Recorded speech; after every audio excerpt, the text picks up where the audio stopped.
ब्रह्मानन्दं परमसुखदं केवलं ज्ञानमूर्तिं द्वन्द्वातीतं गगनसदृशं तत्त्वमस्याभिलक्ष्यम् एकं नित्यं विमलमचलं सर्वधी साक्षिभूतं भावातीतं त्रिगुणरहितं सद्गुरुं तं नमामि।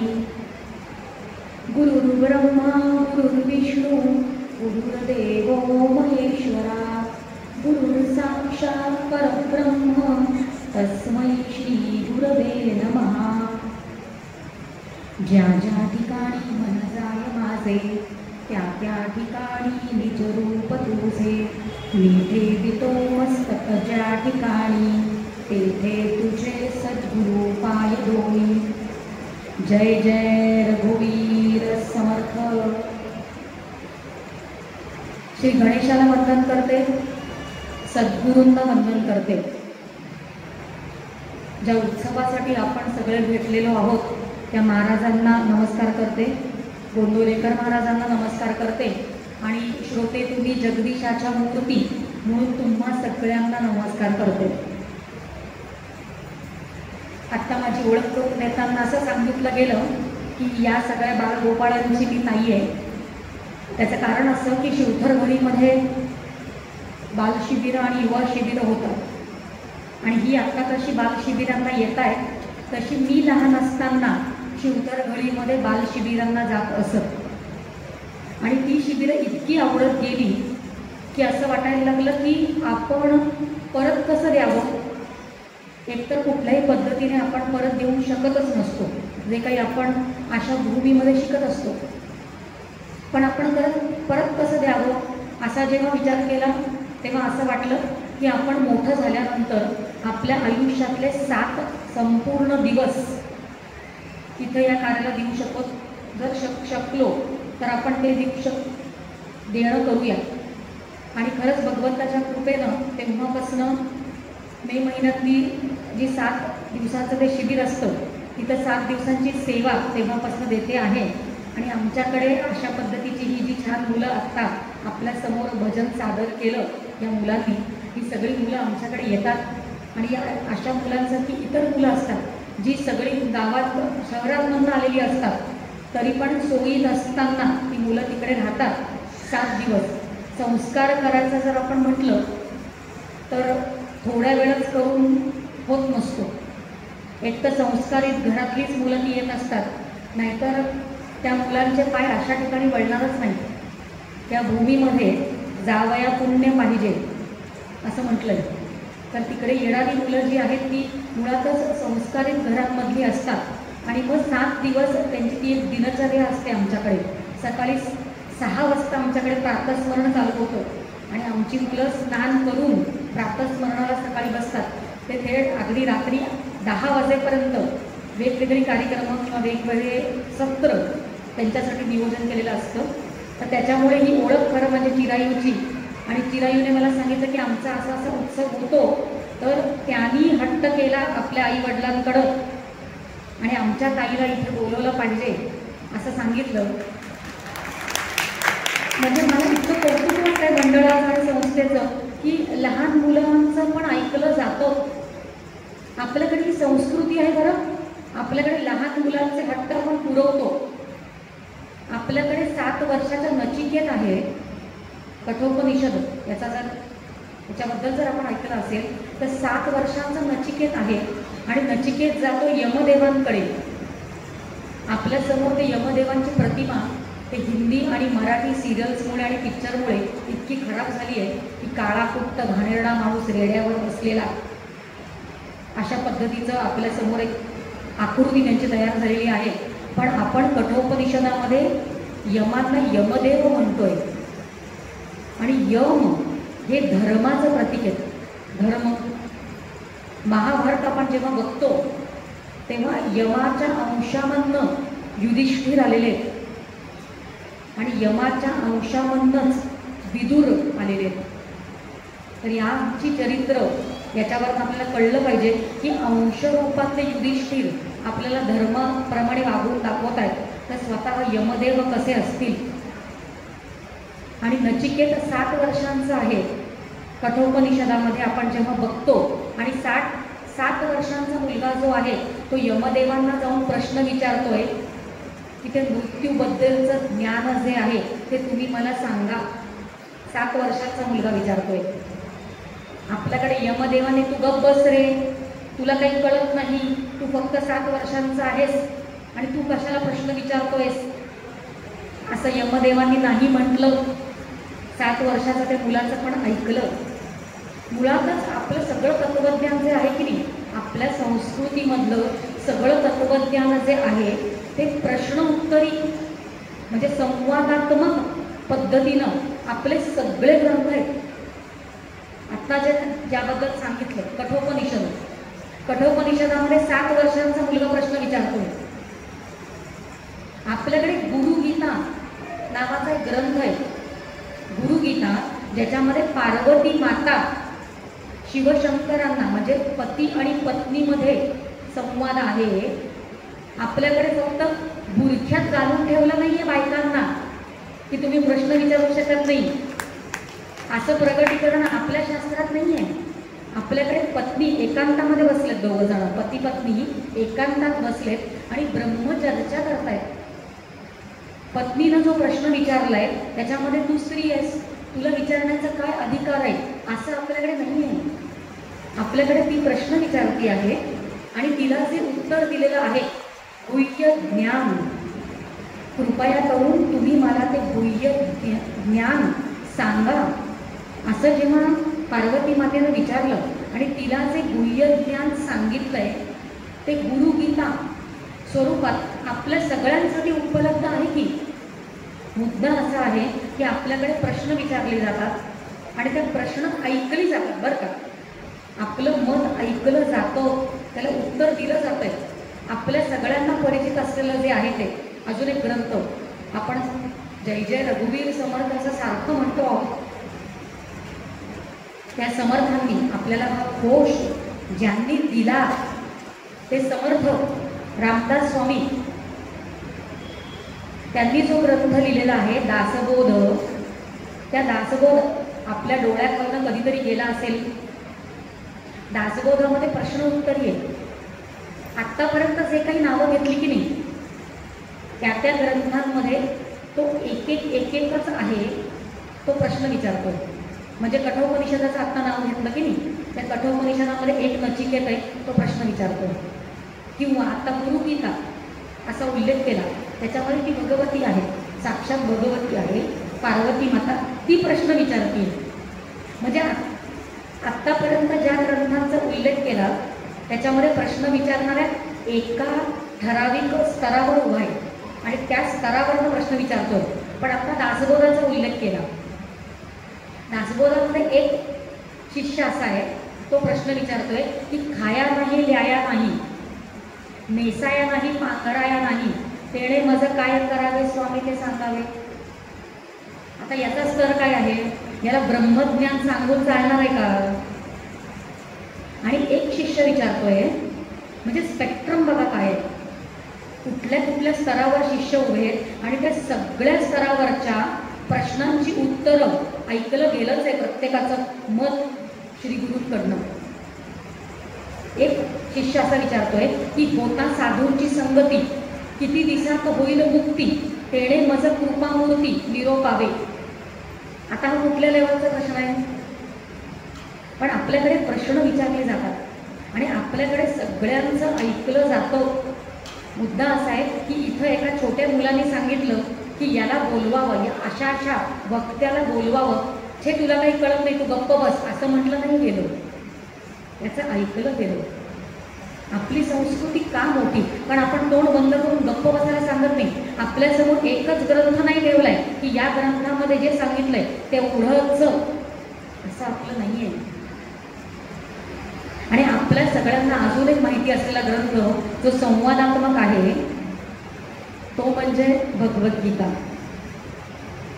आणि भगवद्गीतेमध्ये थोडासा विचार करा, अर्जुन कुठे उभा आहे? तो कुठे उभा आहे? तो रणांगणावर उभा आहे, तो युद्धभूमीवर उभा आहे. आणि युद्धभूमीवर उभा राहून तो प्रश्न विचारतोय तेव्हा त्याला भगवंताने असं म्हटलं का की तुला याच्या अगोदर प्रश्न विचारायचं सुचलं नाही का रे, इथं विचारतोस. पण तिथं पण जर त्यांनी प्रश्न विचारले आहेत, त्याला प्रश्नांची उत्तरं दिली गेली आहेत. भगवद्गीता आपल्या, आपण आता एवढं सगळं का बोललो, कारण आज आपला जो विषय आहे चिंतनाचा, बघा आता एकतर मला सगळ्यांचं तुमचं कौतुक करायचं आहे. त्याचं कारण असं की दुपारी छान प्रसादाचं जेवण झाल्यानंतर एकतर आपल्याला थोडंसं जागा करण्याचं काम या मुलांनी केलेलं आहे.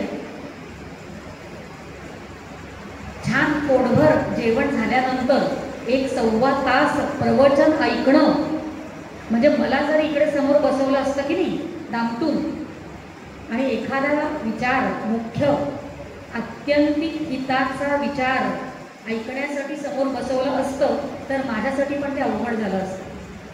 पण तुम्ही इतके छान बसला आहात, कारण आपली श्रद्धा आहे आपल्या श्रीगुरूंप्रती, ती आपल्याला तिकडे बसायला शिकवली. आणि आपल्याकडनं त्या निमित्तानं तव होतं बरं का. 1 तासभर जरी मन बघा मन फिरणारच आहे. आपलं शास्त्र म्हणतं की मन हे वायू तत्वाने बनलेलं आहे. वायू तत्वाचं मन आहे, आणि वायू एका ठिकाणी थांबणार आहे का, तर ते वायू चंचलच आहे, म्हणून मन आपलं हलत राहणार आहे. पण आपण काय करायचं, फारच इकडे तिकडे मन गेलं की परत त्याला पकडायचं आणि इकडे येऊन बसवायचं आणि म्हणायचं ऐका आपल्या हिताचं आहे. एक विषय ठरला आहे आपल्या, अगदी सुरुवातीला जेव्हा इथं यायचं असं ठरलं तेव्हा 1-2 विषय ठरले गेले की याच्यावर चिंतन करूया की त्याच्यावर चिंतन करूया. आणि असा विचार केल्यानंतर चिंतनासाठी एक विषय ठरला आहे, आणि तो विषय कुठला आहे तो आधी समोर ठेवते. तो विषय आहे नामजप यज्ञ तो परम. म्हणजे जप, आपण जे नाम घेतो भगवंताचं, आपण जे नाम घेतो आणि त्याचा जर आपण जप करतो, त्याला भगवंताने किंवा माऊलींनं त्याला परम म्हटलेलं आहे. परम म्हणजे श्रेष्ठ, त्याच्यापेक्षा वर काहीही नाही. नामापेक्षा वर काहीही नाही असं माऊलींनी म्हटलं. बघा ही एक ओवी आहे. आत्ता आपण आपला आजचा जो विषय आहे ती ज्ञानेश्वरीमधली एक ओवी आहे, आणि ती पूर्ण ओवी कुठली आहे आधी ती ओवी समोर ठेवते. आणि वारकरी संप्रदायामध्ये ना ओवी सोडवतात म्हणजे गुंता आहे असं आपण म्हणूया. आणि जर गुंता असेल तर तो सोडवावा लागतो. तसं आपण ही ओवी सोडवणार आहोत. आणि एखादी गोष्ट आपल्याला कळली की आनंद मिळतो, की एखादी गोष्ट नाही कळली की मिळतो, कळल्यानंतर मिळतो की नाही. मग ही ओवी आपल्याला जर कळली तर आपल्याला आनंद कसा मिळणार आहे ते बघू. आधी संपूर्ण ओवी काय आहे ती समोर ठेवते आणि मग हळूहळू आपण ती सोडवूया. आपल्याकडे 1 तास आहे. एक मानसिक तयारी करा की पुढे 1 तास तरी 1 किंवा 1.25 तास जर तुमचे छान आत्ता दिसतात तसेच टवटवीत चेहरे मला दिसले समजा, तर 1.25 तासापर्यंत खेचणार. मला काही हरकत नाही, मी 3 तासही बोलू शकते. 2 दिवसापूर्वीच भागवत सप्ताह झालेला आहे, न थांबता 3 तास. बघा, कारण एखाद्या मुद्द्यावर आपल्याकडे बोलण्यासारखंच तेवढं असतं. आपल्या शास्त्रामध्ये सांगितलंच तेवढं आहे. आधी आपण ओवी बघूया काय आहे. हळूहळू जाणार आहे, लक्षपूर्वक ऐकायचं आहे. ओवी अशी आहे. पहिलं चरण आहे नामजप यज्ञ तो परम. आपला आजचा विषय पत्रिका पाहिली असेल, पत्रिकेमध्ये माझ्या नावासमोर हा विषय लिहिलेला आहे. हा विषय आहे चिंतनाचा. पण ती ओवी आहे आणि ती पूर्ण ओवी काय आहे ती आपण जाणून घ्यायचा प्रयत्न करतो आहोत. त्याच्यामधलं पहिलं चरण आहे नामजप यज्ञ तो परम. दुसरं त्याच्यामधलं चरण आहे बाधू न शके स्नानादी कर्म. नाम घेण्यासाठी कुठलीही बंधन नाही आहेत. मग स्नानच केलं पाहिजे, शुद्धच पाहिजे, स्त्रीचं शरीर हवं, पुरुषाचंच हवं, सकाळच हवी, रात्रच हवी, असं स्थळ हवं तसं स्थळ हवं अशी कुठलीही बंधनं नामाला नाहीत. अर्थ कळतोय की नाही? परत हा, नामजप यज्ञ तो परम बाधू न शके स्नानादी कर्म. तिसरं चरण आहे, नामे पावन धर्मा धर्म. काय माऊलीनं कमाल केली आहे माहिती आहे का? माऊली असं म्हणतायत या तिसऱ्या चरणामध्ये की नाम जे आहे ते धर्माला पावन करतं. आता धर्माला पावन काय करायचं? धर्म पावनच असतो ना. बघा, म्हणून ओवी सोडवणं म्हणजे काय असतं ती समजून घ्यायची असते. माऊली असं म्हणतात की नामे पावन धर्मा धर्म. म्हणजे नाम काय करतं तर नाम धर्माला पावन करतंय आणि पुढे नाम धर्माला पण पावन करतोय. म्हणजे काय बुवा? हे काय सोडवायचं आहे आपलं, तो सगळा गुंता सोडवायचा आहे.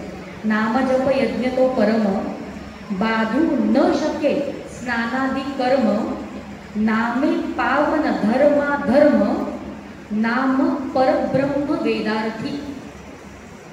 नामच ब्रह्म आहे म्हणे, नामच ब्रह्म आहे. आणि वेदांना जो अर्थ सांगायचा आहे, वेदांचं जे तात्पर्य आहे ते केवळ नाम आहे, अशा अर्थाची ही ओवी आहे. मग आता हळूहळू आपल्याला एक एक चरण बघत तो गुंता सोडवायचा आहे. बघा, ज्ञानेश्वरी मधली ही ओवी आहे आणि ती 10व्या अध्यायामध्ये येते. आपण आता जप करतोय, अगदी ते केलंच पाहिजे, कारण त्याच्यामुळे चित्तशुद्धी होते. पण नाम न जाणता आपण जर घेतलं, नाम न जाणता घेतलं तर ते फक्त मुखशुद्धी होती आहे का, त्याकडे आपण लक्ष द्यायचं. कारण समर्थांनी म्हटले, समर्थ रामदास स्वामी समर्थांनी असं म्हटले की न जाणता कोटीवरी. साधन आपण जे करतो आहोत ते जर जाणलं नाही आणि न जाणता फक्त नाम घेत बसलो, बघा नाम नामाचं काम करणार आहे, नक्की करणार आहे, पण जर ते जाणून केलं की नाही तर लवकर फायदा होईल. समर्थ म्हणतात न जाणता कोटीवरी साधने केली परोपरी परी तो मोक्षाचा अधिकारी होणार नाही सर्वथा. म्हणून आपल्यावर थोडंसं जबाबदारी पण असते बरं का, की नाम आपण घेतो आहोत ते जाणून घ्यायचं आहे. आणि आत्ताची जी ओवी आहे ना, ती ओवी आलेली आहे ज्ञानेश्वरी मधल्या 10व्या अध्यायामध्ये. आणि ज्ञानेश्वरी म्हणजे काय आहे? ज्ञानेश्वरी स्वतःहून आता मी ग्रंथ रचना करतो म्हणून माऊलींना ज्ञानेश्वरी लिहिली नाहीये. आता मी ग्रंथ लिहितो असा भाव ठेवून समर्थ रामदास स्वामींनी दासबोध लिहिलाय. संपूर्ण नवीन विचारात समर्थाने दासबोधात लिहिले. पण ज्ञानेश्वरी तशी नाही. ज्ञानेश्वरी जी आहे ती भगवद्गीतेवर टीका आहे. भगवद्गीतेमध्ये जे श्लोक आहेत त्या भगवद्गीतेवर ज्ञानेश्वर महाराजांनी ज्ञानेश्वरी हा ग्रंथ लिहिला. भगवद्गीतेमध्ये किती श्लोक आहेत? 700, समजा 730 वगैरे काहीतरी आहे. भगवद्गीतेमध्ये 730 श्लोक असं आपण म्हणूया तात्पुरतं. पण त्या भगवद्गीता कळण्यासाठी ज्ञानेश्वर महाराजांनी 9000 ओव्या लिहिल्या. कधी जाणार हो आपण तिथे? हे सगळं आपल्यासाठी आहे की नाही? आणि दासबोधामध्ये किती ओव्या? 7500 काहीतरी ओव्या दासबोधामध्ये. आणि ज्ञानेश्वरीमध्ये 9000 ओव्या. आणि ज्ञानेश्वरीमध्ये आपल्याला माहिती आहे की 18 अध्याय आहेत. कारण भगवद्गीतेमध्ये 18 अध्याय आहेत, म्हणून ज्ञानेश्वरीमध्ये 18 अध्याय आहेत. आणि त्या 18 अध्यायांपैकी 10व्या अध्यायामधली ही ओवी आहे. आणि 10व्या अध्यायाचं नाव माहिती आहे का आपल्याला काय? आपल्याला जर थोडीफार भगवद्गीता जर माहिती असेल, भगवद्गीतेचा 10वा अध्याय त्या 10व्या अध्यायाचं नाव आहे विभूती योग.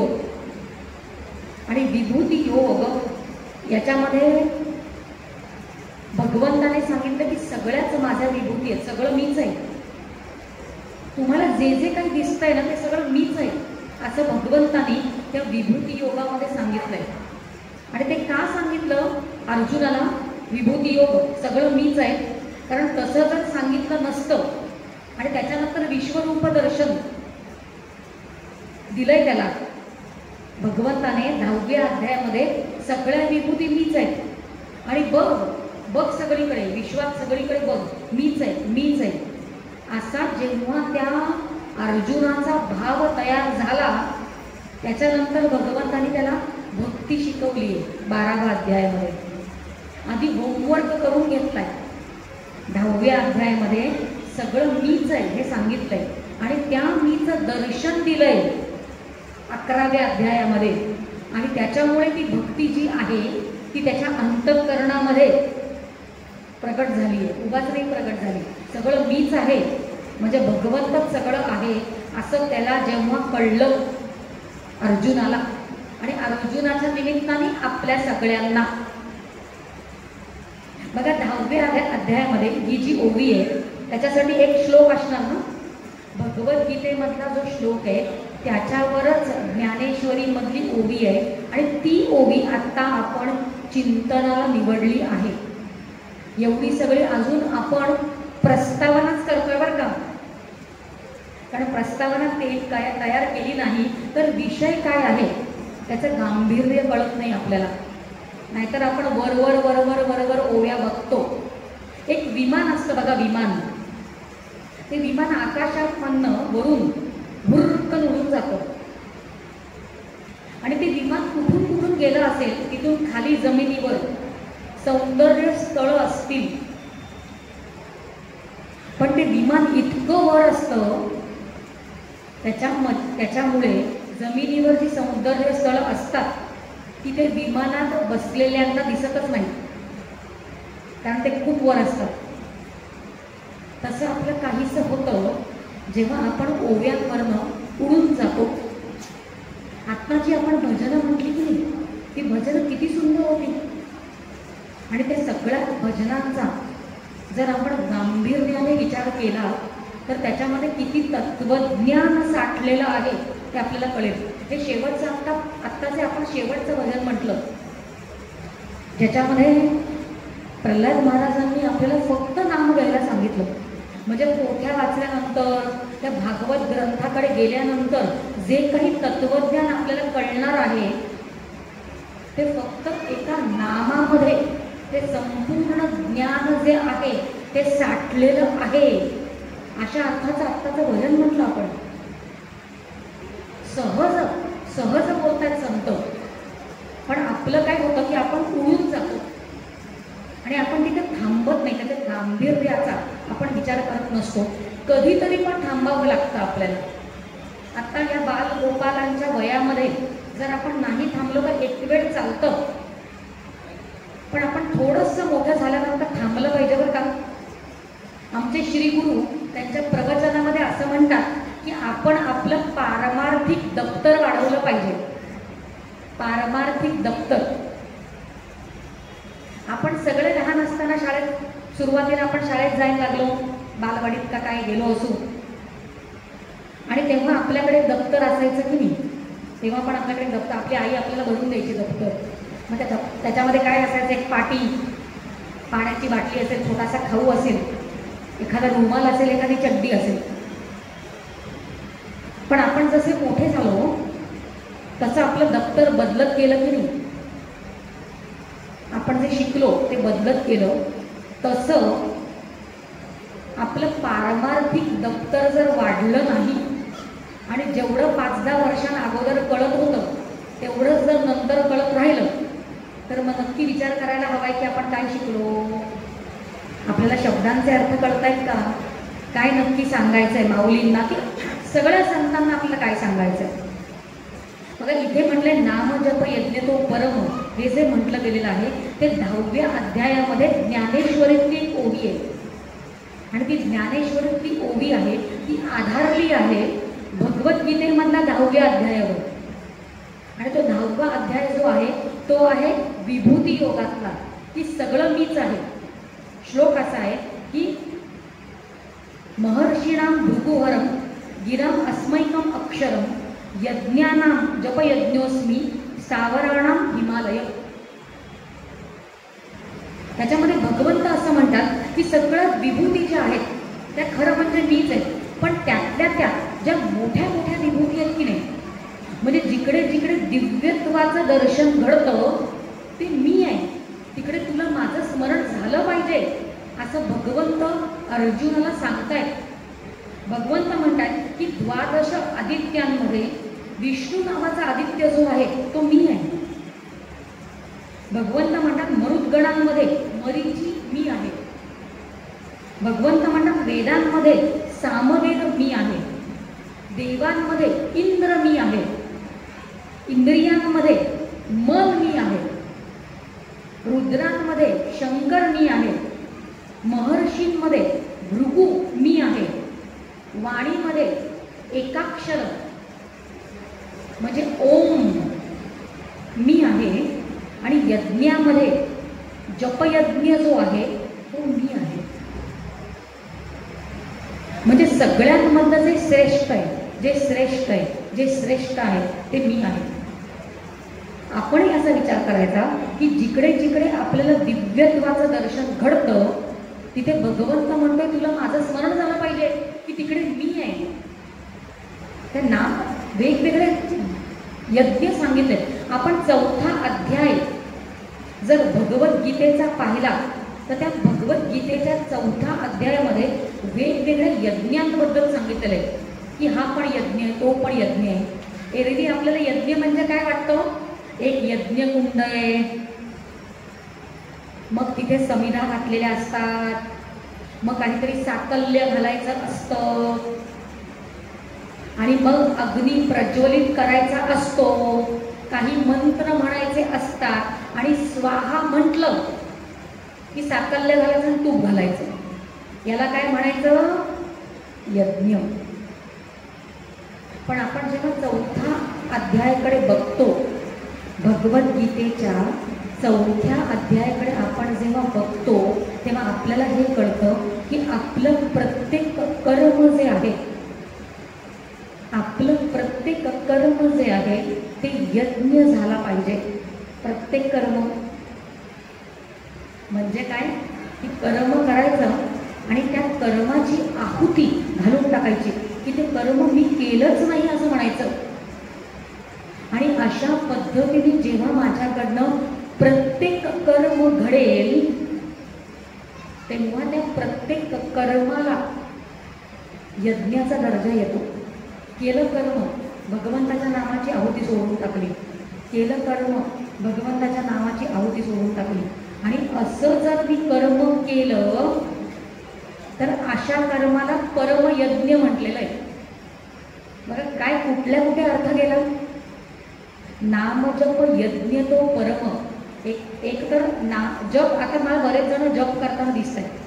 मला खूप गंमत वाटते की दोन गोष्टी एकत्र कशा जमतात, जपही करणं आणि ऐकणं पण. दोन गोष्टी एकत्र होत नाही, तेवढं लक्षात ठेवा, होत नाही. एक तर जप करा, नाही तर एक तर ऐका.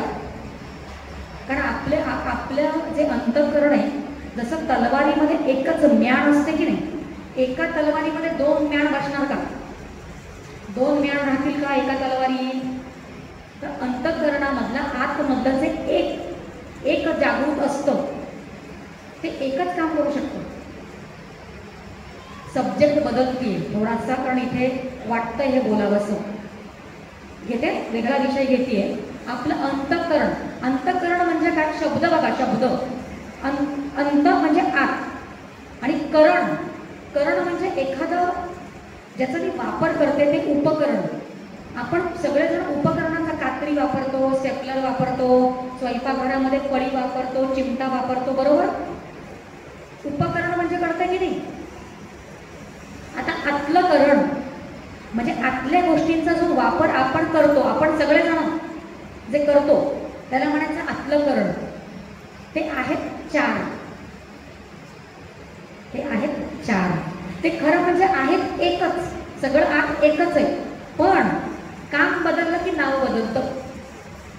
आपल्याबद्दल चाललंय ना सगळं, बाहेरचं काही चाललेलं नाहीये, सगळं आपल्या कामाचं चाललंय इथे विचार.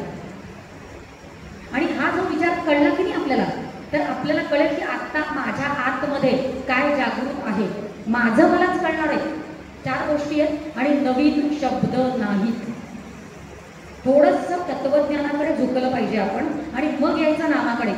मग ते नाम आपण जे घेतोय त्याचा दर्जा बदलेल, नाहीतर फक्त मुखशुद्धीपर्यंत थांबेल, त्याचा उपयोग नाही होणार आपल्याला. शास्त्रांनी सगळे विचार दिलेत आपल्याला, संतांनी शिकवलंय सगळं. आपण जर गोंदवलेकर महाराजांचं चरित्र वाचलं तर ते सुरुवातीला म्हणतात की काहीही न समजता नाम घ्या, पण चरित्र जसं पुढे जातं तसं अधिकार वाढतो. त्यांच्यासाठी ते म्हणतात की नामातले 10 अपराध काढा आणि नाम घ्या. नामामध्ये अपराध नसतात, नामधारकात अपराध असतात. 4 गोष्टी आपल्या आतल्या, आपल्याबद्दल चाललंय सगळं. एक आहे मन, आपल्या आतलं आपलं टूल जे वापरायचंय. मन वापरतो की नाही आपण? मन, बुद्धी, चित्त, अहम. नवीन आहे का? शब्द नवीन आहेत का? आणि मग ते नामाचाच आधार घेऊन, म्हणजे मनाचाच आधार घेऊन आपल्याला नाम घ्यायचंय. चित्ताचाच आधार. बघा यांचा आपल्याला फरक कळला की आपल्या आतमध्ये आता काय जागृत आहे, काय ऍक्टिव्हेटेड आहे ते आपल्याला कळेल. आणि मग 2 गोष्टी एकत्र होऊ शकत नाही हेही कळेल. एका वेळेला एकच जागृत असतं. जर मन जागृत असेल तर चित्त जागृत नसतं. जर चित्त जागृत असेल तर बुद्धी जागृत नसते. बुद्धी असेल तर अहम नसतो. आणि अहम म्हणजे काय? बघा 4ही गोष्टींच्या व्याख्या सांगते आणि मग आपल्याला कळेल की आपलं तत्वज्ञान किती सुंदर बोलतं आणि किती निर्दोष बोलतं. मन, मन म्हणजे काय? व्याख्या, डेफिनेशन. आणि एका वाक्यात, मोठी नाहीये व्याख्या, आणि एकदा कळलं की नेहमीसाठी कळणार आहे, म्हणून ते एकदा समजून घेणं महत्वाचं आहे. पण मन काय करतं? मनाला फक्त एक गोष्ट करता येते, मनाला दुसरी गोष्टच करता येत नाही. मनाची व्याख्या म्हणजे काय? संकल्प विकल्पनात्मकः मनः. संकल्प करतं, विकल्प करतं, संकल्प करतं, विकल्प करतं, त्याला म्हणायचं मन. म्हणजे असं करू का, तसं करू, जाऊ की नको, आज मी संध्याकाळी काय करू, उद्या मी काय करू, असं की तसं. संकल्प विकल्प, संकल्प विकल्प. असं जेव्हा चालू असतं तेव्हा माझ्या आत मन जागृत असतं. सोपं आहे की नाही कळायला? कळलं? आमच्या मुलांना पण कळलं. मन, मन दुसरं काहीही करू शकत नाही. दुसरं आहे बुद्धी. बुद्धी एकच काम करू शकते, बुद्धी निश्चय करते. निश्चयात्मकः बुद्धी. मी असं करू की तसं करू, मी उद्या सुट्टी, आज मी खूप दमले, मी उद्या परत सुट्टी घेऊ, दांडी मारू की नको, मग उद्या काय करायचं, आज संध्याकाळी जाऊन घरी काय करायचं, भेंडीची भाजी करू की तोडली. मला सगळी उदाहरणं इकडचीच द्यायला येतात, तुम्ही तुमचा विचार करा.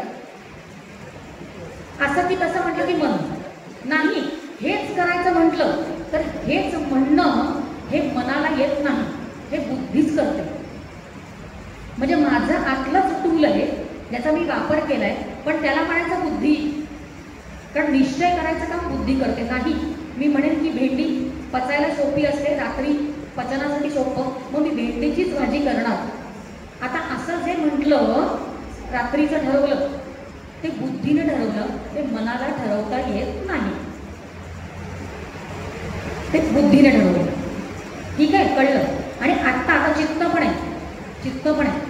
मग आता रात्री जाऊन मला बनवायचं आहे की मी रात्री जाऊन मला भेंडीची भाजी बनवायची आहे. मग आतमधलं कोणीतरी तरी ते धरून ठेवलं, आणि ज्यांनी धरून ठेवलं त्याला म्हणायचं चित्त. एखादी गोष्ट धरून ठेवणं, अवधारण धारण करतं. आतमध्ये ना एक आकार तयार होतो, एक आतमध्ये भेंडीचा आकार म्हणूया आपण. जे काही आपल्याला हवं असतं की नाही, आता पैठणी 10 दिवसांनी पैठणी विकत घ्यायची, मला सगळी उदाहरणं इकडची येतात.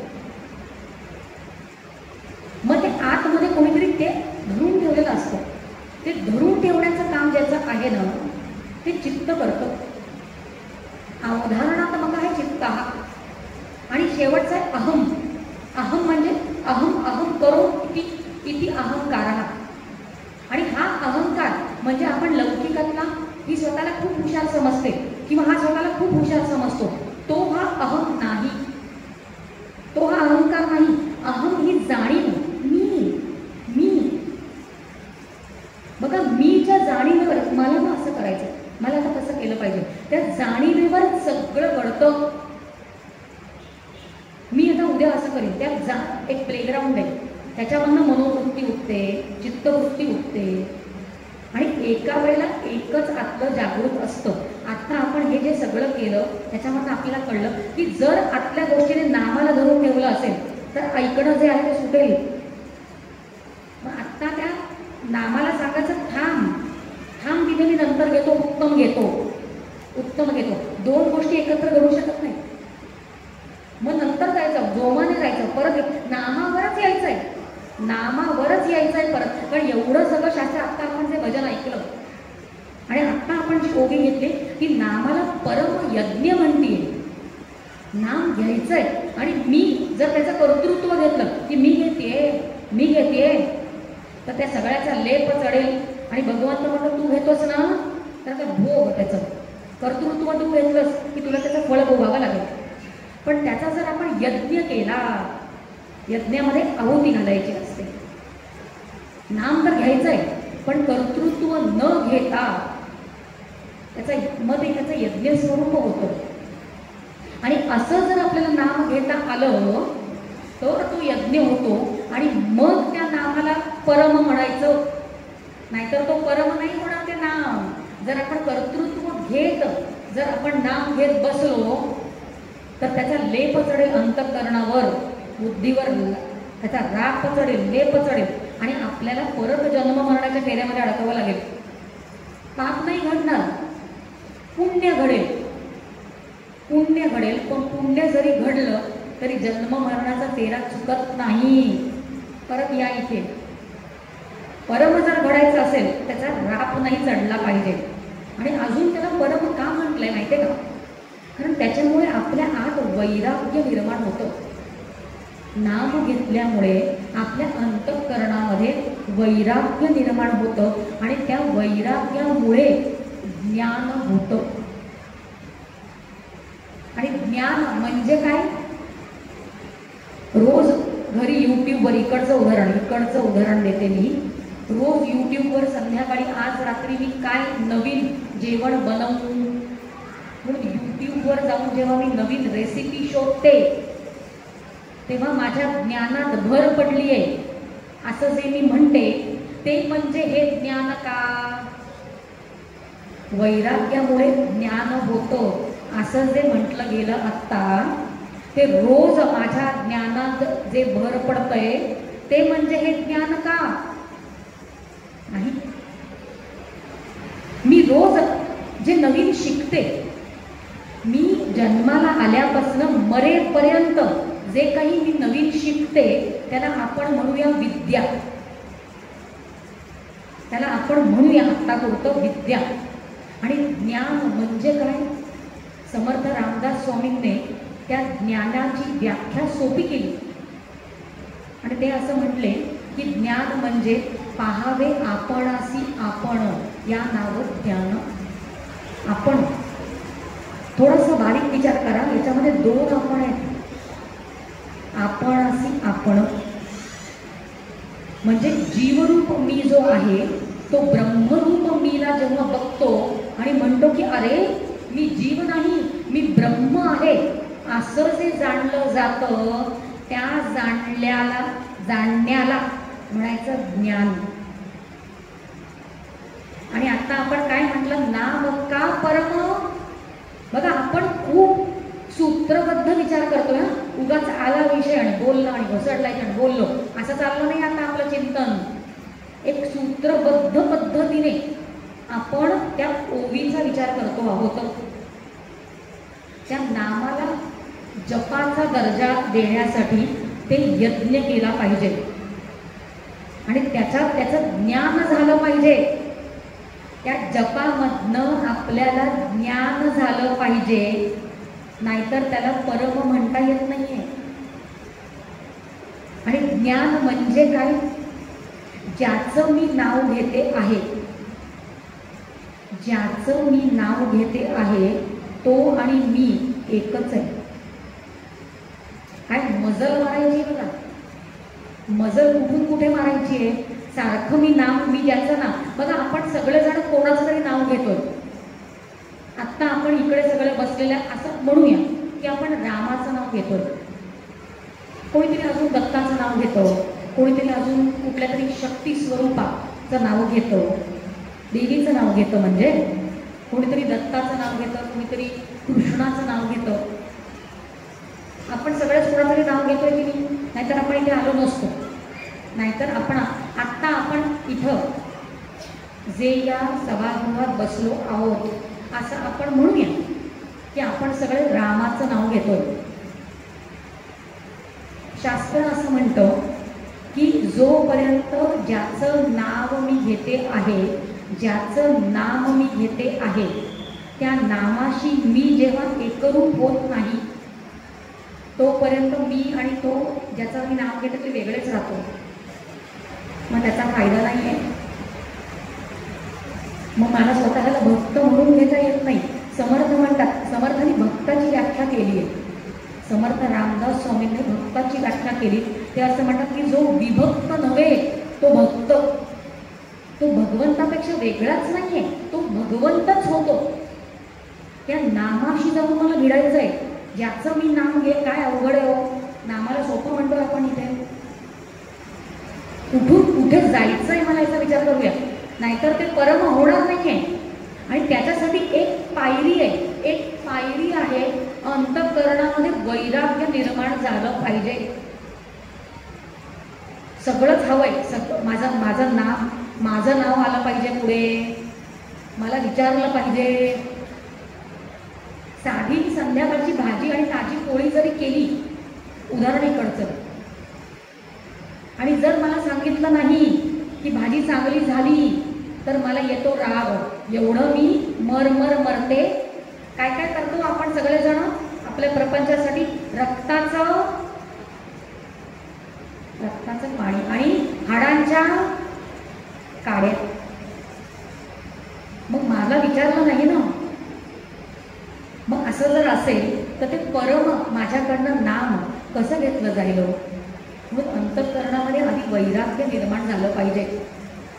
आणि वैराग्य म्हणजे काय, कारण वैराग्यामुळे ज्ञान, एक पायरी, हा वैराग्यामुळे ज्ञान, आणि ज्ञान म्हणजेच मग ते जप जे मी करते आहे ते परम झालं, असा आपला मुद्दा चाललाय. आणि मग वैराग्य आपण शिकूया. काय म्हटलं, वैराग्य शिकूया. कारण वैराग्य शिकवल्याशिवाय शिकता येत नाही. आपल्याला काय वाटतं की आपलं फक्त वय वाढलं की अंतःकरणामध्ये वैराग्य बांधलं जातं. चूक आहे. फक्त वय वाढलं म्हणजे वैराग्य वाढत नसतं. वैराग्य शिकावंच लागतं. वैराग्य बांधण्यासाठी तसा विचार करावा लागतो. नाहीतर 80 वर्षाचं जरी कोणी झालं असलं, समोर TV बघत असलं तरी आतमधनं कुकरच्या शिट्ट्या सगळ्या ऐकू येतात.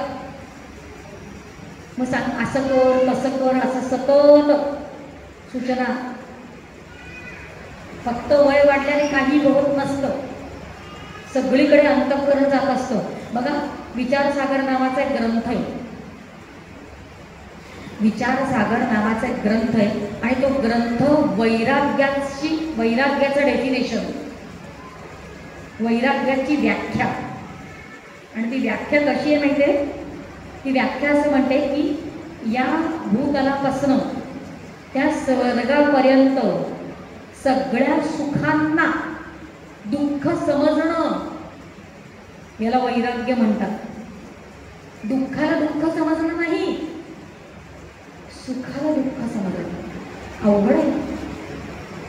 बघा, मला जर असं कधी वाटत असेल की माझ्या अंतःकरणामध्ये वैराग्य निर्माण झालं तर शास्त्र खूप छान छोटे उपाय देतं. बघा, आता एक विचार करा, थोडंसं हलकं बोलते, जेवल्यानंतर जड, किती त्रास द्यायचा ना बुद्धीला. बघा, आता माझं प्रवचन झालं आणि एखाद्याला समजा आवडलं, असं म्हणूया, एखाद्याला आवडलं, मग कोणीतरी मला बाजूला घेऊन जाईल आणि असं म्हणेल की हो ताई, आम्हाला तुमचं प्रवचन खूप आवडलं, मला तुम्हाला काहीतरी द्यायचं आहे. आणि मग मी म्हणेन काय आहे, मग समोरचं असं म्हणेल की मला तुम्हाला शशाची शिंग द्यायची आहे. काय द्यायचं आहे? शशाला शिंग असतात का? आणि मग मी म्हणा अहो नको मला, नको नको मला नको. म्हणजे आधी काय देणार ते मी ऐकून घेतलं ना. आणि शशाची शिंग नावाचं काही नसतंच असं जेव्हा कळलं तेव्हा मी म्हटलं अहो मला नको, अहो मला नको. आता या म्हणण्या मला नको असं म्हणण्याला काही अर्थ आहे का? काहीच अर्थ नाही. त्याला वैराग्य म्हणत नाही, त्याला वैराग्य म्हणत नाही. बघा, एखादी गोष्ट नको म्हणण्यासाठी आधी ती गोष्ट हवी. वैराग्य म्हणजे काय चाललं जातं आपलं, आणि आपण हळूहळू बारीक बारीक सूक्ष्मात जाणार आणि वैराग्य म्हणजे काय ते बघणार होतं. कारण वैराग्य मांडलं नाही तर ते नाम घेता नाही येणार आहे आपल्याला मुखात्म व्यवस्थित. एक तर ती गोष्ट हवी ज्याला आपल्याला नाही म्हणायचं आहे. ठीक आहे, आता गोष्ट असेल, ती गोष्ट हवी आणि मी म्हणायचं की मला नको. आपण आपला विचार करूया बरं का. ती गोष्ट हवी आणि मी म्हणायचं नाही. ठीक आहे, ती गोष्ट जरी हसली, ती गोष्ट जरी असली तर ती गोष्ट कुठेतरी तरी असून चालणार आहे का? कुठेतरी वेगळीकडेच. आणि मी इथं म्हणायचं नको. शास्त्र म्हणतं ती गोष्ट हवी आणि दुसरं ती गोष्ट डोळ्यापुढं हवी. जववरी तववरी वैराग्याच्या गोष्टी जवळ सुंदर वनिता डोळ्यात दिसली नाही, ती समोर हवी. ती गोष्ट एखादी जी आपल्याला आवडतीये ती गोष्ट एक तर ती हवी आणि ती समोर हवी आणि मी नाही म्हणावं. मग थोडंसं वैराग्य अजून पुढे, बरोबर, अजून पुढे. इथे शास्त्र थांबत नाही. शास्त्र म्हणणं एक तर ती गोष्ट हवी, दुसरं ती गोष्ट डोळ्यापुढं हवी, तिसरं ती म्हणतं की ती गोष्ट जी डोळ्यापुढे आहे ती मला प्राप्त हवी. ती गोष्ट फक्त डोळ्यापुढे असून ती मला जर प्राप्त नसेल तरी त्याला मी नको असं म्हणणं याला वैराग्य म्हणत नाही. तो कोल्हा, त्याला ती द्राक्षाची आंबट लागली, ते आठवा. ती वस्तू आहे, ती डोळ्यापुढे आहे, पण ती त्याला प्राप्त नाही म्हणून तो आंबट म्हणतोय आणि म्हणून तो गेलाय. ते प्राप्त असलं असतं तर त्यांनी खाल्लं नसतं का? ती प्राप्त पण हवी. मग आपण जर नाही म्हटलो तर एक वेळ ते वैराग्य असू शकतं. पण शास्त्र इथवर थांबत नाही. शास्त्र अजूनही पुढे जातं. शास्त्र म्हणतं वस्तू हवी, वस्तू डोळ्यापुढे हवी, डोळ्यापुढे असलेली वस्तू प्राप्त हवी, त्याच्यापुढे ती प्राप्त असलेली गोष्ट जी आहे ती अनुकूल हवी. बघा, उदाहरण परत देते मगाचं. जसं एखाद्याला समजा माझं प्रवचन आवडलं आणि नंतर बाजूला नेलं आणि सांगितलं अहो मला तुम्हाला काहीतरी द्यायचं आहे. मग मी म्हणेन नको नको मला. असं जर मी म्हटलं तर मी आधी विचारेन नक्की तुम्हाला काय द्यायचं आहे. मग ते म्हणतील मला तुम्हाला सायनाईडचं विष द्यायचं आहे. आता बघा, ती गोष्ट जी ती मला देत आहे ती मला अनुकूल नाही आहे म्हणून मी नको म्हणते. आपल्या सगळ्यांच्या आयुष्यात घडणारे प्रसंग आठवा. एखादी वस्तू आहे, ती वस्तू डोळ्यापुढे आहे, ती गोष्ट प्राप्त पण आहे आणि ती अनुकूल पण आहे. आणि असं नसताना जर आपण नाही म्हटलं तर एक वेळ ते वैराग्य मांडतायत आतमध्ये. त्याच्याही पुढे जाऊन असं म्हटलं जात आहे, शास्त्र म्हणतंय की ती अनुकूल असलेली वस्तू जी आहे ती मला भोगण्याची ताकद हवी. आणि असं सगळं बघा, एखादं कोणी ज्येष्ठ व्यक्ती आहे, भजनाला जातात ते, आणि भजन झाल्यानंतर प्रसाद जो देण्यात येतो त्या प्रसादामध्ये फुटाणे देण्यात आले समजा, आणि त्या ज्येष्ठ व्यक्तीच्या तोंडात समजा दात नाही आहेत तर ते फुटाणे चावून खाता येत नाही आहेत. त्याचं कारण असं की ती अनुकूल गोष्ट जी आहे ती प्रतिकूल आहे का? नाही, त्याच्याने काय आपण म्हणणार नाही होत. पण ती अनुकूल गोष्ट जी आहे ती भोगण्याची ताकद नाही आहे. लक्षात नाही येत ते. एवढं सगळं असताना आपण जेव्हा एखादी गोष्ट नाही म्हणतो आणि सुखाच्या गोष्टी, बरं का, परत आपल्याला सुख देतंय, पण त्या सुखाच्या गोष्टींना जेव्हा आपण नाही म्हणतो तेव्हा शास्त्र म्हणतो मग वैराग्य मांडलं जातं. आणि अशा अनुकूल गोष्टी या भूलोकापासून ते स्वर्ग लोकापर्यंत ज्या गोष्टी आपल्याला सहज अनुकूल आहेत त्याला जेव्हा आपण नाही म्हणतो तेव्हा ते थोडंसं वैराग्य बांधलं जातं. आणि ते वैराग्य बांधलं जाते नामामुळे. कारण नाम जर नाही घेतलं तर वैराग्य बांधलं जाणार नाही. आणि त्या वैराग्यामुळे काय होणार, ते वैराग्य आपल्याला का हवं, तर ते वैराग्यामुळे आपल्याला ज्ञान होणार. आणि हे सगळं नामामुळे होणार. म्हणून त्या नामाला आपण परम म्हटलं. आणि नामामुळे अजून एक काय होतं माहिती आहे का, ते ज्ञानामुळे. एकदा ज्ञान म्हणजे एकतर आपल्याला असं आपण म्हणूया की ज्ञान म्हणजे मोक्ष. ज्ञान म्हणजे मोक्ष. आणि आपण असं विचार करूया की माझा आणि त्या मोक्षाचा काय संबंध आहे. मला आत्ता कशाला हवा तो मोक्ष.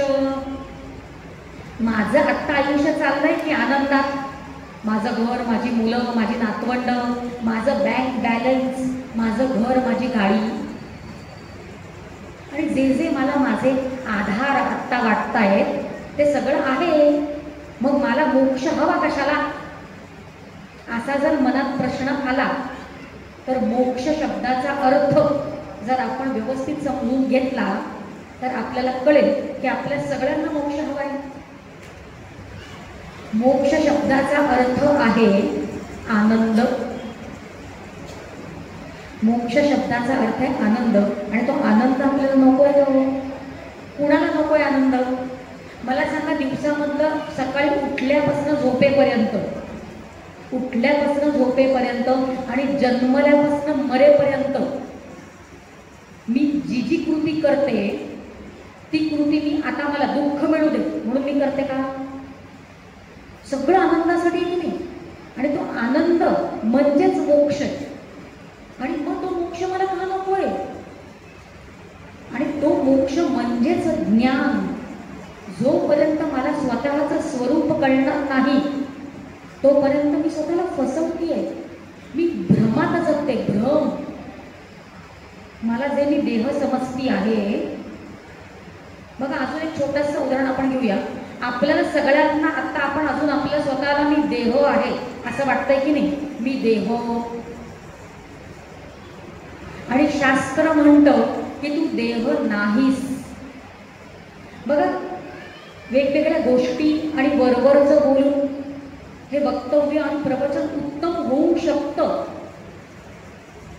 पण जर आपल्याला खरंच साधन मिळालं नाही आणि जर खरंच अंतर्मुख झालो नाही आपली दृष्टी खऱ्या गोष्टीकडे वळवण्यासाठी, तर त्याला प्रवचन म्हणता येत नाही हो. मला मी देह वाटते की नाही. मला मी देह असं म्हणते. मी म्हणजे देह. आणि शास्त्र म्हणतं की तू देह नाहीस. तू देह नाहीस. मी देह. माझ्या देहाला काही झालं की मला काही झालं असं मला वाटतं. माझ्या देहाला दुखतंय, माझं डोकं दुखतंय म्हणजे मला दुखतंय असं मी म्हणते की नाही. मी म्हणजे देह. एक छोटंसं उदाहरण घेऊया. समजा मी आत्ता मेले. मी माझ्या मरणाबद्दल बोलते कारण सगळ्यांना मरणाबद्दल बोललेलं आवडत नाही. पण जी एक गोष्ट निश्चित होणार आहे त्याची तयारी केलीच पाहिजे. म्हणून समर्थांनी दासबोधामध्ये मृत्यू निरूपण लिहिलंय. जी एक गोष्ट निश्चित होणार आहे त्याची तयारी करा. समजा मी मेले, इथे माझा देह पडला, मी मेले म्हणजे माझा देह समोर असेल की नाही. माझा देह इथे असेल की नाही. तरी पण लोक काय म्हणतात, ही मेली. देह आहे की नाही. माझं आयुष्यभर मी काय म्हणून जगले, मी म्हणजे देह. आणि देह जरी समोर असला तरी लोक म्हणतात मेली म्हणजे मी म्हणजे देह नाही. छोटंसं उदाहरण, देह नाही. मग विचार करायची किती गरज आहे बघा, की मी ज्याचं नाम घेतेय ती आणि मी एकच आहे. इथपर्यंत जर मजल मारली नाही, उडी मारली नाही, तर अज्ञानातच जन्म घेतला आणि अज्ञानातच मरू. म्हणून नाम कसं घ्यायचं, ज्ञान झालं पाहिजे, त्याच्यासाठी वैराग्य बांधलं पाहिजे. पण वैराग्यामुळे ज्ञान, आणि ज्ञान म्हणजेच आनंद, आणि आनंद म्हणजेच कायमस्वरूपी सुखरूपता. सुख बघा, मला ना प्रपंचामधलं सुख माहिती असतं, थोडंसं काहीतरी येतं, काहीतरी व्यक्ती, वस्तू, घटना, परिस्थिती, या 4 गोष्टींमुळे ते सुख आल्यासारखं वाटतं, आणि वाटतं रे वाटतं आलं आणि ते गेलं. मग जे येतं आणि जातं की नाही त्याला म्हणायचं सुख. कारण सुखाला एक विरुद्धार्थी शब्द आहे, दुःख. सुखी विरुद्धार्थी शब्द दुःखी. पण आनंद असा एकमेव अद्वितीय शब्द आहे मराठी भाषेमध्ये, की त्याला विरुद्धार्थी शब्दच नाही आहे. आनंद ही स्थिती आहे कायमस्वरूपी. कारण मला सुख दुःखच माहिती आहे. बघा, मला 4 प्रकारची दुःख आहेत. शास्त्र म्हटलं की कंटाळवाणी होतो. एखादी कथा किंवा गोष्ट आपण संपवण्याच्या अगोदर घेऊया. माझी मुलं बसली आहेत समोर, त्यांच्यासाठी एक गोष्ट. पण आमची मुलं पण तत्वज्ञान ऐकतात आणि आम्ही थोडंसं वेगळ्या पद्धतीनं तत्वज्ञान त्यांच्यासमोर पण ठेवतो आहोतच. त्यांचे कान तयार होत आहेत आणि म्हणून आपल्याला आपले कान तयार करायचे तत्वज्ञान ऐकण्यासाठी. आपल्याला त्या दुःखाचा अनुभव आहे. दुःखाबद्दल किती बोललो तरी आपण म्हणू, हं मला हा अनुभव आहेच. शास्त्र आणि शास्त्रीय भाषेत बोललं ना की आपल्याला आवडतं ना. ढोबळ बोलण्यापेक्षा शास्त्रीय भाषेत बोललेलं आवडतं. बघा, 4 पद्धतीने, 2 पद्धतीने, आतला अंतःकरण 4. आवडलं की नाही ती भाषा? मन बुद्धी चित्त अहम असं बोललं, आवडलं. शास्त्र आहे ते. आणि इतक्या सुंदर पद्धतीनं शास्त्र मांडलंय आपल्या सगळ्या ग्रंथांनी. बघा, शास्त्र म्हणतात आपल्याला 4 प्रकारचे दुःख असतात आणि आपल्या सगळ्यांना अनुभव आहे आणि दुःखातनं बाहेर पडायचं आहे. म्हणून नाम घ्यायचं आहे. आणि जर न जाणता घेतलं तर कधीच कळणार नाही. 4 प्रकारची दुःख. त्याच्यामधलं एका दुःखाचं नाव आहे परिणाम दुःख. आधी नावं ऐकूया, काही कठीण नाही आहे, या सगळ्याचा अनुभव आहे आपल्याला. एक आहे परिणाम दुःख, एक आहे ताप दुःख, तिसरं आहे संस्कार दुःख, आणि चौथं आहे गुणवृत्ती विरोधानं होणारं दुःख. त्याच्यामधलं एक आहे, पहिलं जे आहे ते आहे परिणाम दुःख. परिणाम दुःख म्हणजे काय माहितीये, आपण आत्ता सुखाचा विषय जो अनुभवत असतो तेव्हा तो सुखाचा असतो, पण त्याचा परिणाम जो नंतर होतो तो दुःखाचा असतो.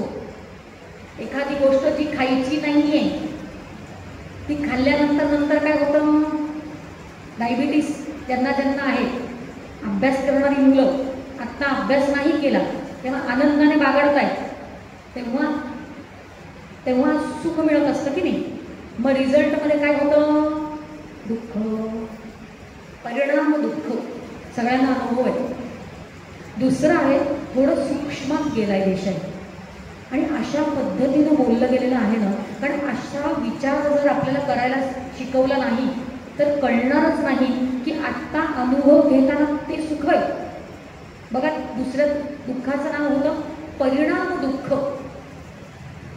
आणि परिणाम दुःख म्हणजे काय माहितीये, की आपण एखादा विषय जो सुखाचा आहे तो सुखाचा विषय आपण अनुभवतो आहोत, पण तो सुखाचा विषय अनुभव घेताना त्याचा परिणाम जो होणार आहे त्याचं स्मरण असतं. त्याची परिणिती जी आहे ती दुःखात होणार आहे याचं स्मरण तो सुखाचा अनुभव घेतानाच आहे. नंतर परिणाम झाला असं नाहीये. म्हणजे सुखाचा अनुभव घेताना दुःखाचं स्मरण असल्यामुळे मी त्या सुखाचा अनुभव पूर्णपणे घेऊ शकत नाहीये. कळतंय का? थोडं सूक्ष्मात गेलो आपण. समजा नातवंड, वयोगट ज्येष्ठांचा जास्त दिसतोय, नातवंड आपल्या घरी राहायला आली समजा, तर थोड्या दिवसांनी ती जाणार. म्हणजे ती आत्ता घरी आहे, आत्ता मी आनंदात आहे, पण थोड्या दिवसांनी ती जाणार याचं स्मरण. आणि त्याच्यामुळे त्या सुखाचा पूर्णपणे मला अनुभवच घेता येत नाही. याला दुःख म्हटलं शास्त्राने. त्याला सुख समजू नका. हे जोपर्यंत शिकवलं जात नाही तोपर्यंत समजणार नाही आपल्याला. ज्याला आपण सुख समजतोय ते दुःख आहे. ताप दुःख असं आपण दुसरं म्हटलं. तिसरं संस्कार दुःख. संस्कार दुःख म्हणजे ज्या ज्या गोष्टींचा आपल्या अंतःकरणावर संस्कार होतो त्या संस्कारांनाच दुःख म्हटलंय.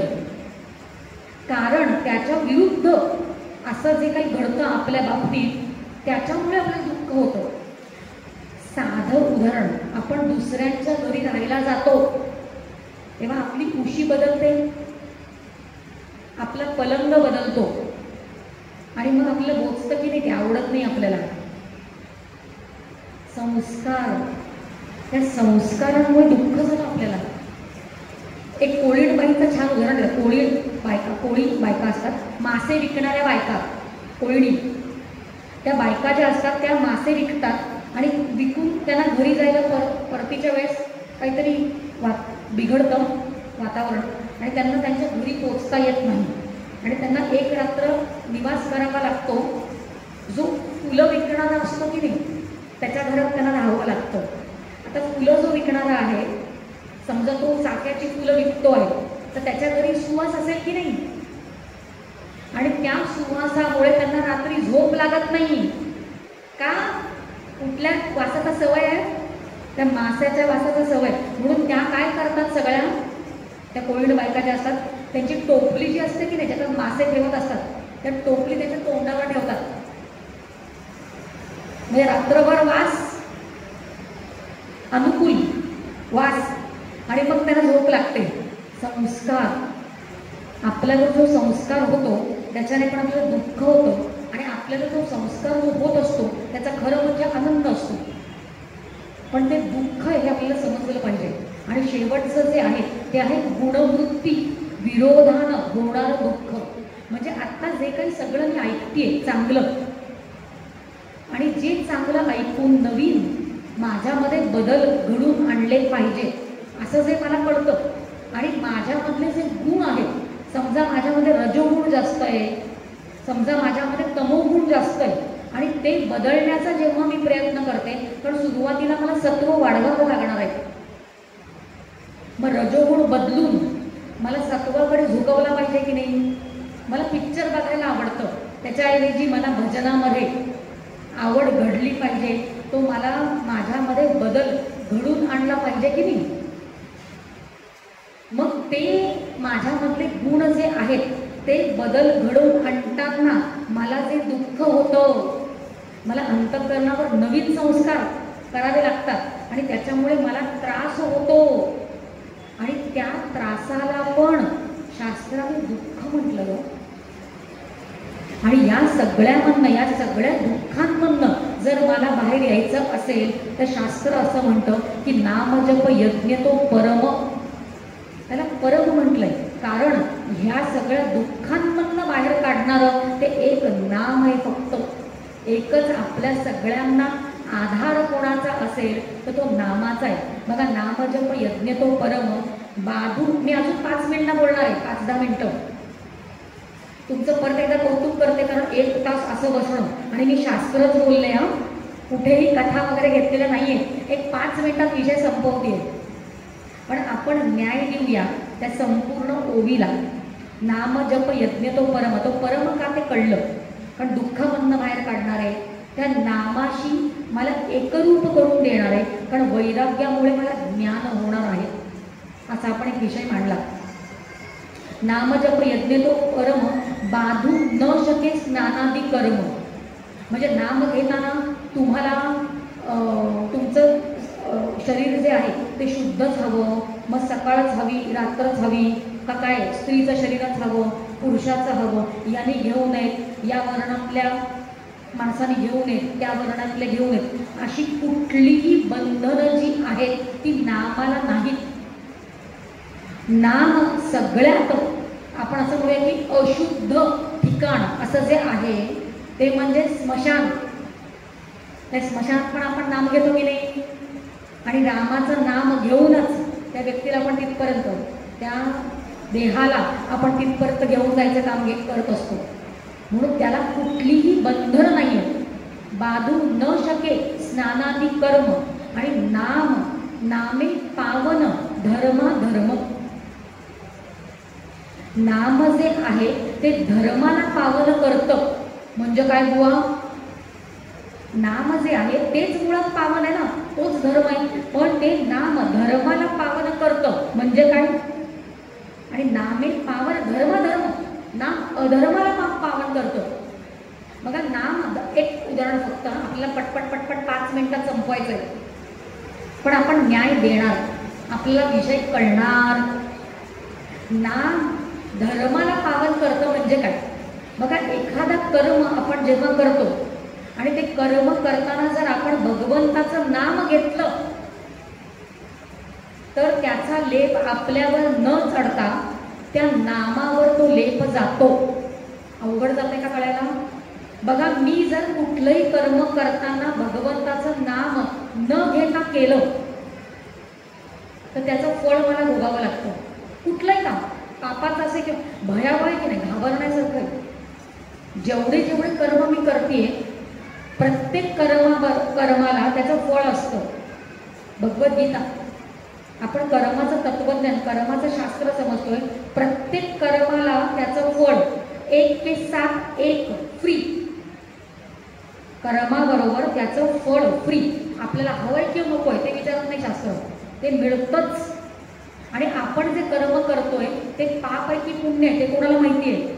मला वाटतंय मी पाप करत नाहीये, मला असं वाटतंय की मी पाप करत नाही, पण मला ते माहीत नाहीये की ते पाप आहे की पुण्य आहे. नको माहिती असू देत, ते पुण्य जरी असेल तरी नाम त्याला पावन करणार. बघा एक साधं उदाहरण देते, स्वतःचं उदाहरण देते. स्वतःची उदाहरणं व्यासपीठावर बसून द्यायची नसतात. जे कोण स्वतःबद्दल बोलतात व्यासपीठावर बसून, आपल्या अँटीना स्ट्रॉंग पाहिजेत, त्यांचं आपण ऐकायचंच नसतं. मग कुणाचं ऐकायचं, जे शास्त्राबद्दल बोलतात. शास्त्र काय म्हणतात, संत काय म्हणतात, श्री गुरु काय म्हणतात, असं बोट दाखवून जे बोलतात त्यांचं ऐकायचं. पण आत्ता जे उदाहरण ठेवले जाणार आहे पुढे, ते शास्त्र दाखवण्यासाठी स्वतःचं एक उदाहरण आहे आणि ते सोपं आहे. आणि माझी मुलं समोर बसली आहेत म्हणून मला ते सोपं करायचं आहे. आमच्या घरी काही, आपल्या सगळ्यांच्या घरी डास आहेत, सध्या तर वाढलेत, तर आमच्या घरी पण डास आहेत. आणि आमच्याकडे रॅकेट आहे. आपल्या प्रत्येकाच्या घरी ती डास मारायची रॅकेट असते की नाही, ती रॅकेट आमच्याकडे. तर माझ्या मुलीला मी असं समजत होते की प्रत्येक डास मारल्यानंतर राम म्हणायचा. बघा साधं उदाहरण आहे. प्रत्येक वेळेला डास मारायचं, डास तर मारायला पाहिजे, पण त्याच्या जीवापेक्षा माझा जीव महत्त्वाचा आहे, माझा जीव टिकला पाहिजे. म्हणून मला स्वतःला वाचवण्यासाठी मी ती डास मारण्यासाठी रॅकेट वापरत होते. आणि डास मारताना मी माझ्या लेकीला असं म्हणलं, समजवलं की जर तू पण डास मारत असशील तर तू काय कर, तर प्रत्येक डास मारल्यानंतर रामाचं नाव घे, राम राम असं म्हणायचं. मग माझ्या मुलीने मला असं म्हटलं की आई तू किती स्वार्थी आहेस, तू किती स्वार्थी आहेस. म्हणजे पाप तू करतेस, मारायचं काम तू करतेस, आणि भगवंताचं नाम घेऊन त्याच्या डोक्यावर खपवतेस. मला फार तिचं कौतुक वाटलं की तिला हे सुचलं, तिने हे नोट केलं. मग मी तिला असं म्हटलं, हे बघ की आपण प्रत्येक कर्म, बघा मी थोडंसं हात वापरते, समजा हे कुठलंही कर्म आहे, हे कुठलंही कर्म आहे आणि 1 के 7 1 फ्री, म्हणजे त्याचं फळ मिळणारच आहे. हे कर्म आहे, कुठलंही कर्म, बोलणं चालणं झोपणं खाणं पिणं, प्रत्येक कर्म, अभ्यास करणं, प्रत्येक कर्माबरोबर त्याचं फळ मिळतंच, बरोबर. पण जर मी त्याच्यामध्ये नाम घेतलं, जर मी, आपण सगळे नाम घेतो, जर मी त्याच्यामध्ये नाम घेतलं, समजा मी रामाचं नाव राम राम असं म्हटलं, आता डास मारण्याचं काम केलं, पाप असो पुण्य असो विचार नाही करायचा, डास मारण्याचं काम केलं, तर हे डास मारण्याचं काम आहे, कर्म आहे, आणि त्याचं जे काही फळ असेल ते असेल. पण मध्ये जेव्हा मी रामाचं घेते, मग तो त्या कर्माचं फळ मला भोगावं लागत नाही. त्या शास्त्र बोलतीवर का आपण फक्त उदाहरण साधं घेतलंय, हे शास्त्र आहे, हा कर्माचा सिद्धांत आहे. हे भगवद्गीता बोलते कर्मण्येवाधिकार असेल मा फलेषु कदाचन. तू माझं नाम घेऊन कर्म कर आणि फळाची अपेक्षा ठेवू नकोस. भगवंत म्हणतो मी जेव्हा नाम घेते हे फळ आहे आणि त्याच्यामध्ये नाम आलं तर ते जे मी कर्म करतेय त्याचा लेप त्या नामावर जातोय, नामाकडे गेलो म्हणजे मला फळ, त्याच्यानंतर फळाचा हात होता, ते फळ गेलं, ते फळ मला भोगावं लागत नाही कारण त्याचा लेप नामावर गेला. आणि माझी मुलगी मला काय म्हटली, आई तू स्वार्थी आहेस, तू कर्म करतेस आणि भगवंताचं नाम घेतेस. तर मी तिला समजवलं, आपल्या भाषेत समजवलं, हे विन विन सिच्युएशन आहे. विन विन, विन विन म्हणजे सगळीकडे जिंकणं आहे फक्त. कसं? कारण मी तेव्हा नाम घेते तेव्हा त्याचा लेप नामावर गेला म्हणजे मला फळ नाही भोगावं लागलं. आणि ज्याचं मी नाम घेतलं तो मुळातच निर्लेप आहे, तो मुळातच निर्लेप म्हणजे त्याच्यावर काहीही जाऊन चिकटत नाही. म्हणजे त्याला पण भोगायचं नाही, मला पण भोगायचं नाही. Win win situation. म्हणून प्रत्येक नाम जे बघा, आपण नाम घेणार आहोत सगळे आणि नामाला परम का म्हटलंय. आणि नामाचा यज्ञ कधी होणार? जेव्हा मी नाम घेऊन कर्म करणार, त्याचं कर्तृत्व नाही घेणार मी, तेव्हा तो यज्ञ होणार. मग ती आहुती घातली आणि गेलं, जळतं, ते यज्ञामध्ये सगळं जळतं. म्हणून त्याला ते पावन करून टाकतं. धर्माचं काम आहे समजा, त्याला पावन केलं आणि अधर्माला पण पावन. हे काय, हे काय गंमत आहे? अधर्माला पावन करतं ना. तुमच्यासाठी गोष्ट सांगते, कथा सांगायला आवडते, ऐकायला आवडते आपल्याला. आणि तुम्हाला माहिती, मला खूप गोष्टी येतात, बरोबर? तुम्ही ऐकलात माझ्या गोष्टी. एक गोष्ट सांगते, बहुतेक तुम्हाला माहिती आहे, बाकी सगळ्यांसाठी सांगते ना.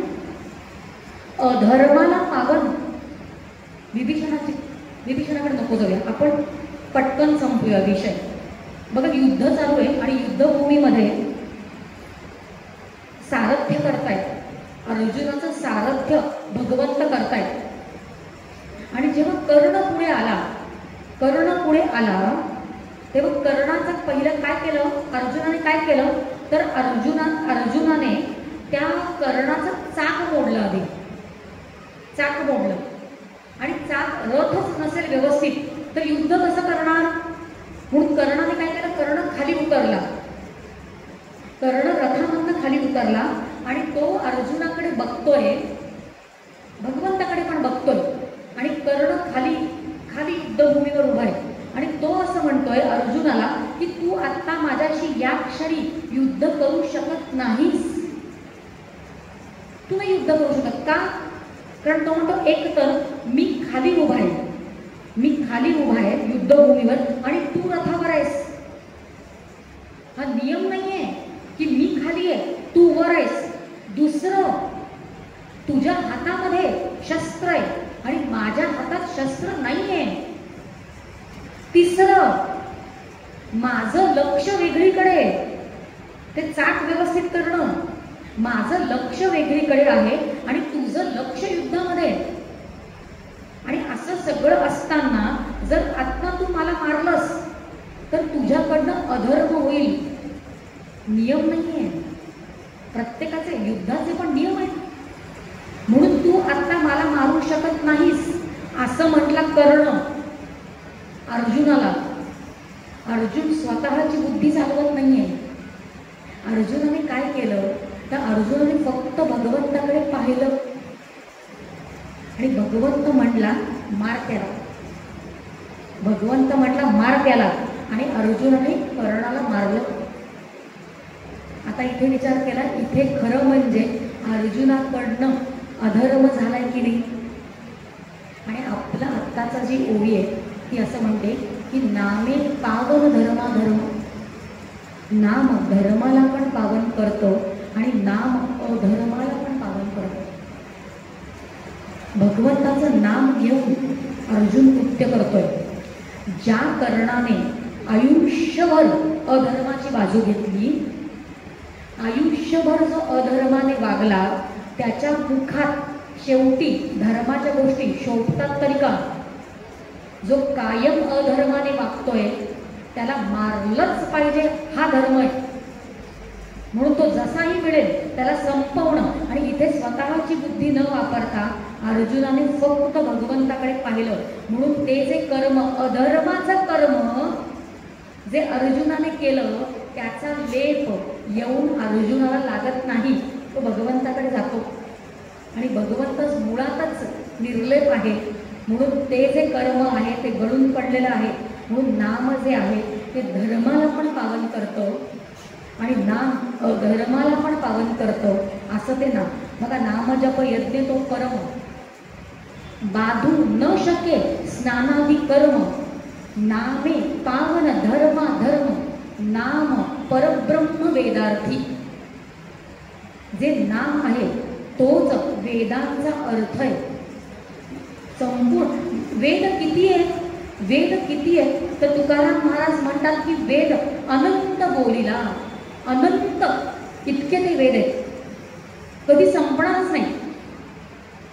आपले भारद्वाज मुनी होते, 100 वर्ष उत्तम आपलं सदाचरणाने ते राहिले आणि 100 वर्ष झाल्यानंतर ब्रह्मदेव प्रकट झाले. तुला काय हवं?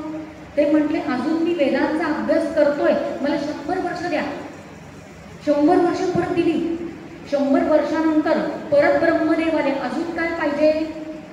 उत्तम कर्म केलंय, अजून माझा अभ्यास नाही संपला, अजून 100 वर्ष द्या. वेदांचा अभ्यास नाही संपला, 400 वर्ष मागितली अशी.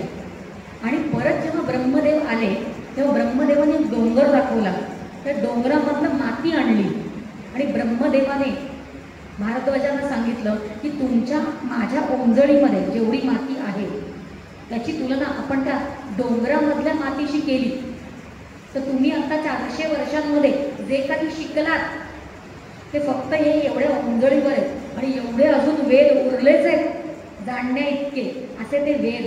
वेद अनंत बोलिला. आणि वेदांचा तात्पर्य काय आहे? ते सगळं एवढं वाचून यायचं कुठे? नामावर. नाम ते वेदांचा तात्पर्य. एक फक्त नामाचं तात्पर्य आपण समजूया आणि या एका चरणाला आपण न्याय देऊया आणि मग आपलं चिंतन संपलंय आत्तापुरतं असं आपण म्हणूया. बघा, आपण रामाचं नाव असं आपण आत्ता म्हणतो. त्या रामाला आपण म्हणतो मर्यादा पुरुषोत्तम, बरोबर? आपण रामाला म्हणतो रामाच्या अवताराला म्हणतो मर्यादा पुरुषोत्तम आणि कृष्णाच्या अवताराला पूर्ण अवतार किंवा लीला पुरुषोत्तम असं कृष्णाला म्हणतो. रामाला काय म्हणतो? मर्यादा पुरुषोत्तम. थोडंसं या शब्दाची आपण फोड करूया, या एका शब्दाची फोड करूया. मर्यादा आणि पुरुषोत्तम असे 2 करूया. आता मर्यादा शब्द जो आहे ना तो धर्मवाचक शब्द आहे. मी मोठ्यांसाठी बोलते, लहानांना अर्थ कळतोय का बघा. धर्म असं वागा, तसं वागू नका, धर्माने वागा, चांगलं वागायचं असतं, वाईट वागायचं नसतं, मोठ्यांना सन्मान द्यायचा असतो, चोरी करायची नसते. धर्म शिकवतो की नाही आपल्याला? म्हणजे धर्मामध्ये मर्यादा असतात. मर्यादा पुरुषोत्तम हा जो शब्द आहे त्याचे आपण 2 भाग केले आणि आपण काय म्हटलं की मर्यादा शब्द जो आहे तो धर्मवाचक आहे. सोपं आहे कळायला? पण धर्मामध्ये मर्यादा सांभाळायची असते. आता दुसरा शब्द कुठला उरला? पुरुषोत्तम. आणि पुरुषोत्तम जो आहे तो ब्रह्मवाचक शब्द आहे. कारण पुरुषोत्तम एक अध्याय आहे ना, 14वा का 13वा नाही, क्षेत्रज्ञ पुरुषोत्तम योग. भगवद्गीतेमध्ये पुरुषोत्तम योग नावाचा एक अध्याय आहे आणि पुरुषोत्तम शब्दाचा अर्थ आहे पुरुक्षेते इति पुरुषः.